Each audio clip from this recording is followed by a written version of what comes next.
What's good, man? Welcome to another edition of Boxing I Got Anything. So, I want to do this video. The title of the video is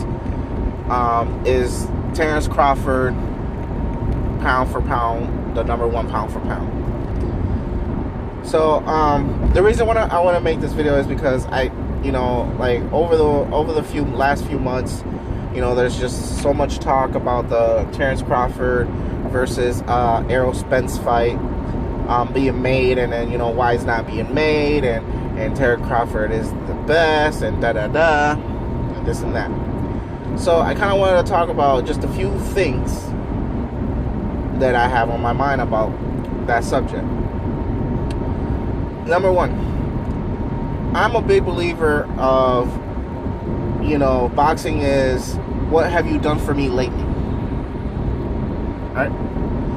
So if you go off of that alone, Terrence Crawford should not be considered top for pound for pound best right now.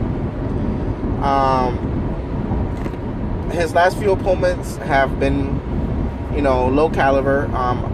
You could say Amir Khan is still top notch, but we all know how that jaw is, and we all know he has that glass jaw. So come on, let's be realistic about that fight. We all know how that fight was going to turn out.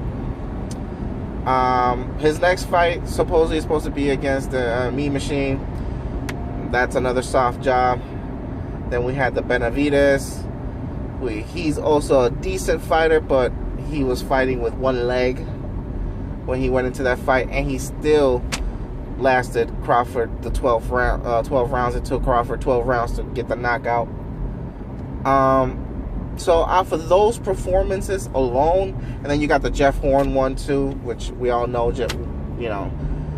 We don't put Jeff Horn in elite category. So if you go by those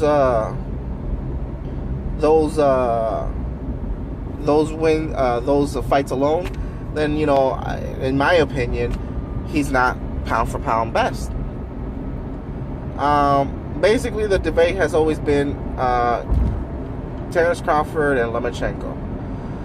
At the moment, because of, like I said, what's been done lately, I will have to put Lomachenko in the number one spot. And you would think I would say Terrence Crawford will be number two, but no. In reality, I have Errol as number two, and then I have Terrence as number three. Now, the reason I have Errol is because, like I've been saying, the competition. Errol has fought elite fighters in his last few fights, and he's unifying the division. So, and he's not doing it against soft, champions. He's doing it against elite champions. So I have to give him the number two spot because of that reason, especially after the performance that he did with Porter. And now this is kind of where I want to get into. So the Errol Spence and Crawford fight, everybody says, oh, this is the fight that needs to be made in the welterweight division, right? But then you got some people who say, oh, Errol's ducking, he needs to fight Terrence Crawford, this and that. Now you got on the other side, you got the Errol fans who are saying, oh, who the hell has Terrence Crawford fought lately? He has fought nobody.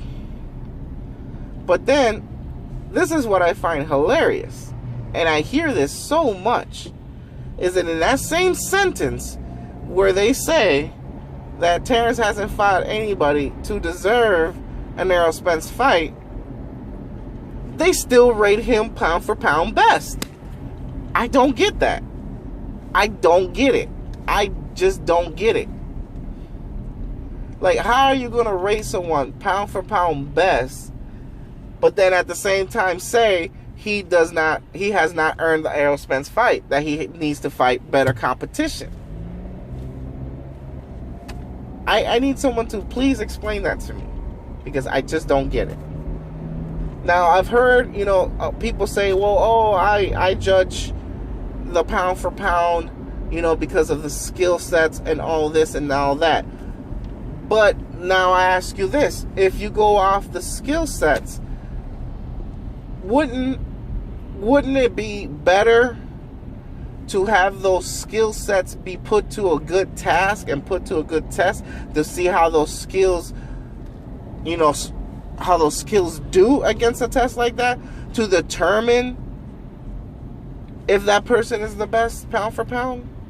In my opinion, I want to see them perform those same tactics that they did against a soft job with an elite fighter. A clear example of that was Floyd Mayweather Jr.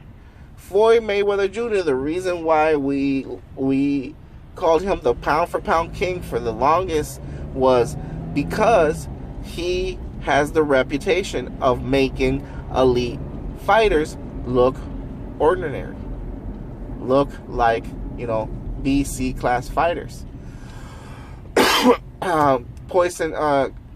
Case in point, the Pacquiao fight, the Corrales fight, the Arturo fight, the list goes on and on, right? So let's bring back the time clock.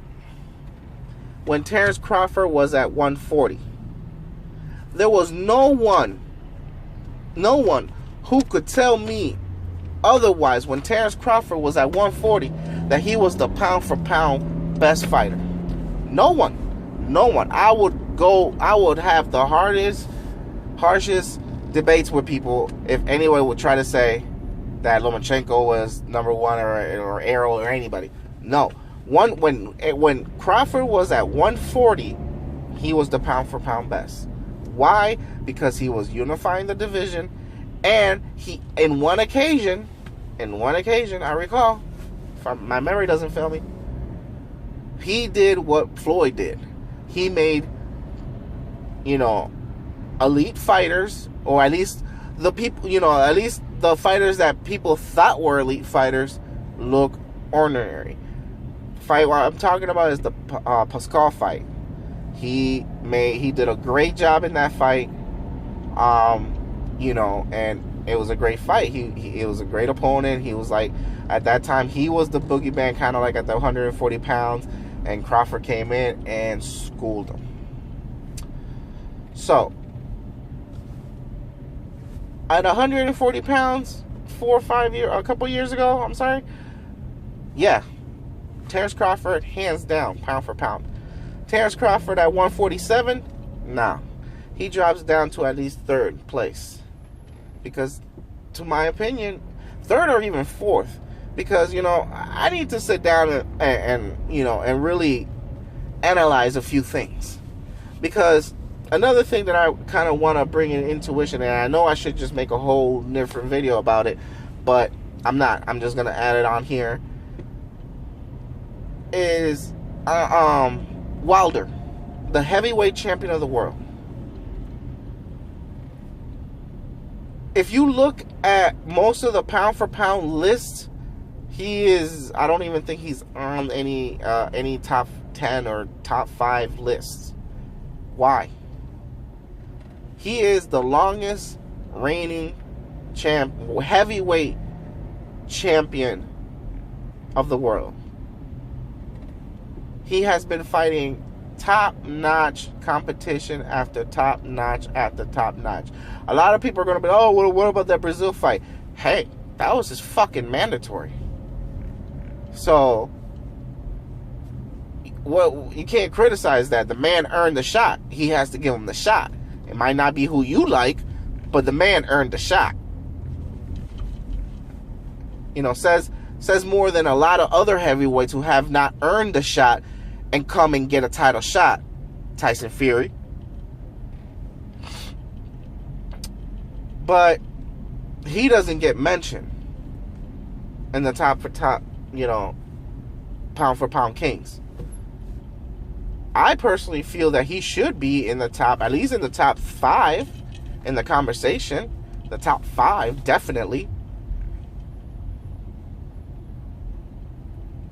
But that's my opinion. I don't have a big magazine, that I can just make my own list and and publish who the hell I feel that I think is the best, But going back on the whole Crawford Errol situation, deferring from the Wilder thing. Eventually I will do maybe a full video on that, on where Wilder should be rated and in the pound for pound list. But going back to the original topic, I really would like someone to explain to me, please, with details, how does Terrence Crawford not supposedly deserve the Errol Spence fight because he hasn't fought anybody, but yet he's still the pound for pound best?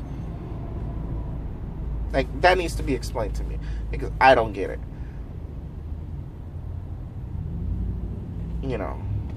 I just don't. So leave me your thoughts. If you guys have an answer for my question, please let me know. I'm really intrigued by that. To be honest with you, it's not even intrigue. I'm kind of annoyed because I don't get the logic. I really don't.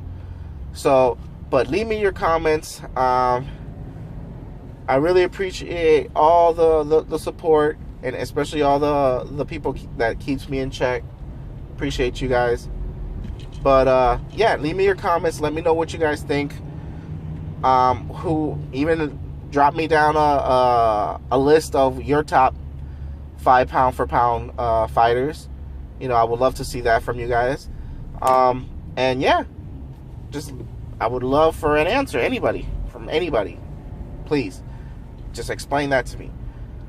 With that, I'm out, guys. Peace.